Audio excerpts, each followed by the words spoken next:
I love you Myra. ऐसे नहीं बोला जाता। क्यों? अच्छा नहीं लगता। क्यों? आई लव यू तो बोल रहे। नहीं अच्छा नहीं लगता ना। क्यों नहीं लगता है? अच्छा तो लगता नहीं है। अच्छा नहीं लगता तो अच्छा नहीं लगता। क्यों बात नहीं लगता? खत्म। बात करो। क्यों? हमें क्या बुराई है? हम कितने अच्छे तो हैं। आई लव यू नहीं बोला जाता। क्यों नहीं बोला जाता? अच्छा नहीं लगता। अभी हाल तुमने बोला अपने मुंह से। अरे वो बताया था आप तो कि आई लव यू अच्छा नहीं लगता। फिर बोल दिया।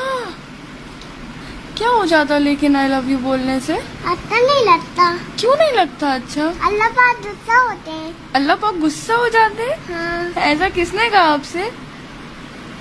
वही किसने कहा ऐसा? मम्मा ने कहा। मम्मा भी तभी नहीं बोलती। अच्छा ठीक है, तो हम आपसे तो बोल सकते हैं ना। आप भी नहीं बोला चलिए। क्यों? लेकिन हमें आप अल्लाह पाक गुस्सा होंगे आती फोड़ देंगे। आके फोड़ देंगे। लेकिन आप इतनी क्यूट हो तो हम आपसे बोल तो सकते हैं। ऐसे नहीं बोला जाता ना।